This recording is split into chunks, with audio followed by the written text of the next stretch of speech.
지금 이렇게 차가 제 옆을 불과 1, 2m 안으로 이렇게 지나가고 있고요. 길을 다니면서 무섭지 않으세요? 혹시? 아이 무섭죠. 안 무서워. 제가 분명히 말씀드린 거는 안 된다고 말씀드리지 해준다고는 말씀드린 적 없습니다. 솔직히 말해 좀 버려진 느낌, 네, 지금 들죠.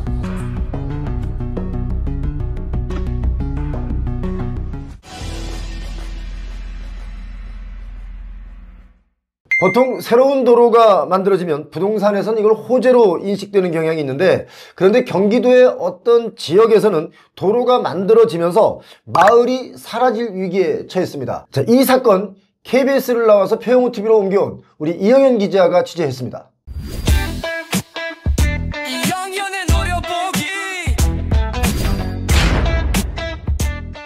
자, 이영현 기자 어서 오십시오. 네, 안녕하세요. 네.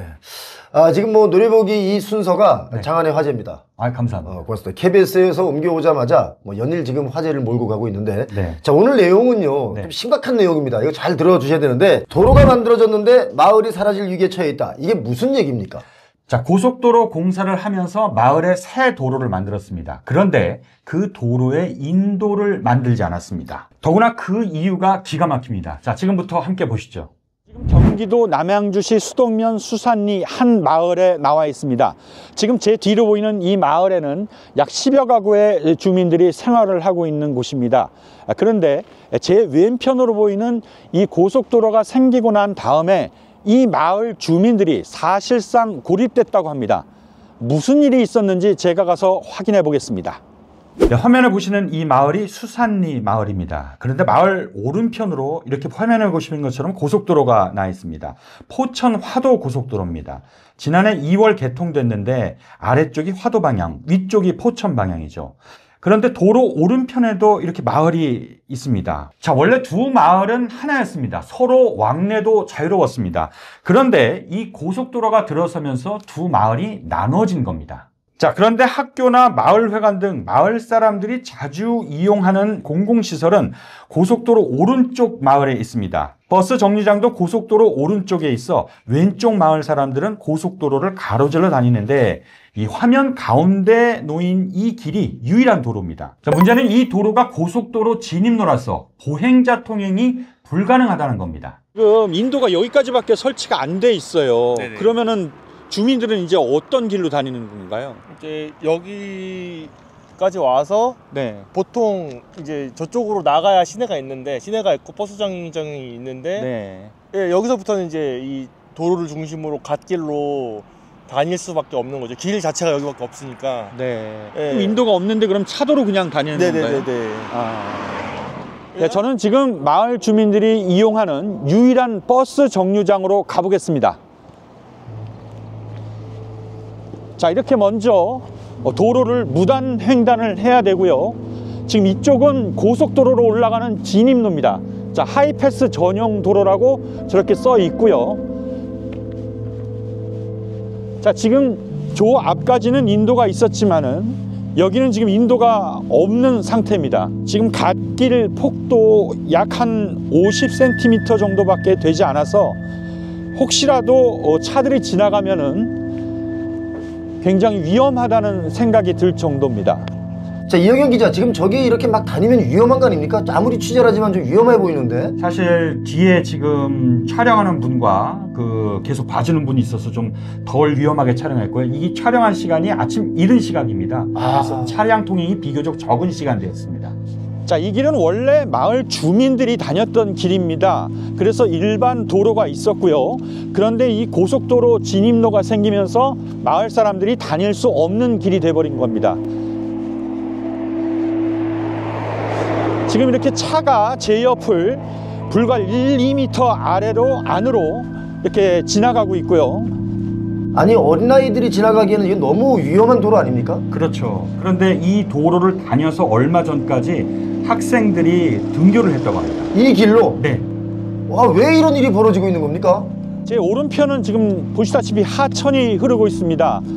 그래서 혹시라도 무슨 상황이 발생했을 때 이렇게 피할 수 있는 공간마저 없는 상황입니다.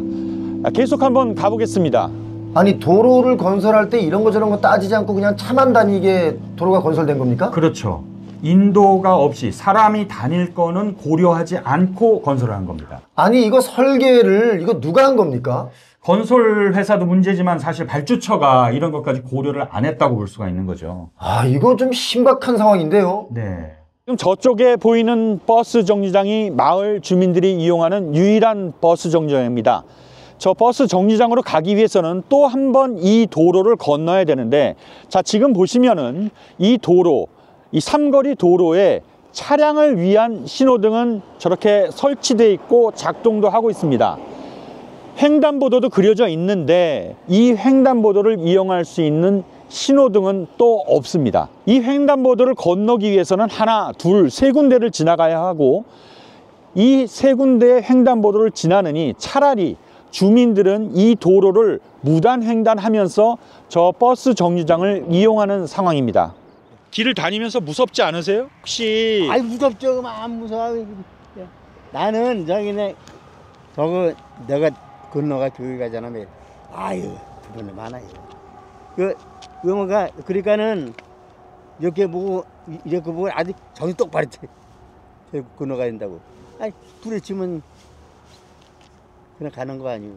그러니까 그 어디로도 우리는 사람이 걸어서는 갈 수 없는 길인 거고, 이거는 진짜 여기 동네 사람들은 다 아는 건데, 갓길로 길이 갓길밖에 없으니까 갓길로 가면은 차들이 엄청 욕을 해요. 왜 고속도로에 사람이 다니냐. 우리는 원래 다니던 길인데 우리는 갈 수 있는 길이 이거밖에 없는데, 편의점 하나 가려면은 저희는 버스를 타고 가야 되거든요. 차가 없이는. 자, 마을 주민들이 이용할 수 있는 안전한 길은 사실 이 도로 아래에 있습니다. 그런데 이 도로 아랫길로 접근하기 위해서는 지금 보시는 것처럼 이렇게 무단 횡단을 해야 되고요. 무단 횡단을 하더라도 또 이 도로 아래쪽으로 내려가는 길이 없습니다. 결국 이 길을 이용하지 못하고 이 고속도로 진입로, 이 국도를 이용해서 인도도 없는 길을 가야 되는 상황인 것입니다. 아니 제가 화면 보고 지금 너무 놀랐는데요. 네네. 어떻게 저렇게 만들 수 있습니까? 이 남양주시도 그렇고 건설사도 그렇고 뭐라고 얘기합니까? 일단 문제 건설사 지난 1월 법정 관리를 신청한 신동아 건설입니다. 네. 건설사는 처음에 주민들에게 이 횡단보도 또 인도도 만들어주겠다고 약속했다는 게 이 주민들의 설명이고요. 예. 또 건설사가 약속을 지키지 않는다고 이 남양주시에 민원을 넣어도 아무런 소용이 없었다는 겁니다. 자, 직접 들어보시겠습니다.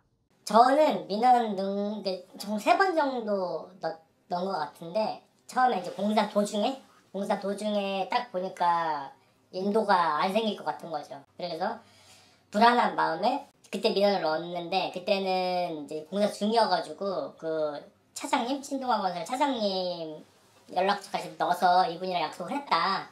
근데 이거 지금 시공이 약속대로 안 지켜지고 있는 것 같다라고 했는데, 그때는 이제 그분한테 전화가 갔었어요. 그래서 전화 왔는데 왜 이거 신고를 하냐, 내가 해준다고 하지 않았냐, 인도 만들어준다고 하지 않았냐, 그냥 기다려라, 이런 식으로 딱 전화를 일방적으로 하고 끊으시더라고요.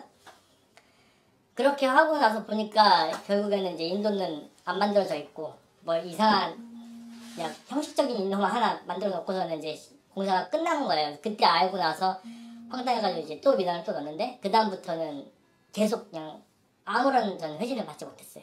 자, 그럼 신동아 건설 쪽에서 또 뭐라고 합니까?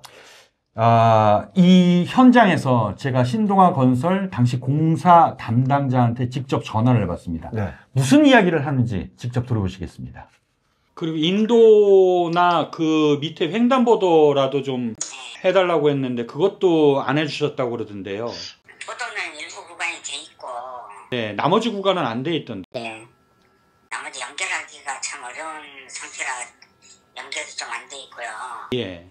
그리고 보니까 그 횡단보도는 사실상 이제 저희가 할 것 같으면 그 교통영향 평가를 좀 받아야 되는 상황이라, 공사 끝나고 민원성으로 좀 처리를 하자고 그렇게 말씀드렸던 것 같아요. 근데 주민들께서는 다 해주신다고 그렇게 얘기를 들었다고 하는데. 아닙니다. 그게 뭐 저희가 해달라고 해서 다 될 수 있는 건 아니잖아요. 제가 뭐 해달라는 대로 다 해주겠다는 약속은 한 적도 없습니다. 그러면은 제가 그 마을 주민들하고 하루 이틀 본 사이가 아니잖아요. 제가 분명히 말씀드린 거는 안 되는 건 안 된다고 말씀드리지 해준다고는 말씀드린 적은 없습니다. 지금 전화 통화 같이 들으셨는데 네네네. 영어 선생님 나오시죠. 솔직히 말해 좀 버려진 느낌. 좀 버려진 느낌. 네, 지금 들죠. 사실. 왜냐면 아무도 신경을 안 써주니까 이렇게 해놓고 뭐 우리가 어떤 말을 해도 아무런 액션을 취해주지 않으니까 좀 버려진 느낌 있죠. 고립된 느낌. 이제 혼자 억울해하면서 제일 많이 느낀 게 내가 권력이 있거나 혹은 유명한 사람이라면은 똑같이 이랬을까? 이런 생각이 많이 들었어요. 예. 이런 사람들은 무시해도 된다라는 생각이 딱 있는 것 같은 마음이 많이 들고 그 부분이 제일 억울했고 그냥 말 맞다 나 국회의원이 이런 데 살고 있었으면 이렇게 고립시켰을까? 이런 편의를 위해서 이제 이런 생각들이 많이 들었죠. 근데 이 마을 주민들, 특히 노인분들은 안전하게 걷거나 차를 타고자 한다면은 2km를 돌아서 가야 됩니다. 또 어린이가 있는 집은 위험해서 키울 수 없다며 이사를 가고 있습니다. 주민들은 자신이 안전하게 다닐 수 있는 권리, 이동권을 침해받은 겁니다. 권리를 묵살받았고 정당한 요구를 회피했습니다. 주민들을 위해 앞장서야 할 남양주시도 외면하고 있습니다. 근데 참 슬픈 현실은 주민들이 아무리 요구를 하더라도 이 사고가 나야 횡단보도가 만들어지고 또 인도가 설치될 것이라는 현실입니다. 자, 이게 좀 보니까 이 방송을 아마 여러 공무원분들께서도 많이 보실 겁니다. 네. 특히 우리 이 영상을 보신 남양주시에서도 이 뭔가 대책을 좀 세우셔야 되지 않을까 하는 생각을 갖습니다. 자, 좀 빠른 대책을 필요로 하니까 우리 남양주 시장님 서둘러 주시면 고맙겠습니다. 자, 오늘 이영현 기자, 네. KBS에서 저희 피용TV로 오시면서 정말 활약이 좀 많은데 피곤하더라도 좀 더 많은 이런 부당함에 대해서 취재를 좀 해주시기 바랍니다. 고맙습니다. 네, 고맙습니다. 이제 25년 들어서 특히 상반기보다 하반기가 되면 이 경매 물건들이 어마어마하게 쏟아지고 있다, 이런 얘기 제가 여러분께 여러 번 말씀드렸죠. 그래서 여러분께 경매 아주 쉽게 기초를 제가 알려드리겠습니다. 경매 기초는 여러분 돈 주고 배우지 마시기 바랍니다. 돈 안 주고 배워도 기초 충분히 공부할 수 있습니다. 이번 주 토요일에 경매 기초 무료 강의를 해드리겠습니다. 관심 있는 분들은 아래 고정 댓글을 참조하셔서 신청하시면 신청자 중에 50명을 초대해 드리겠습니다. 많은 시청 바랍니다.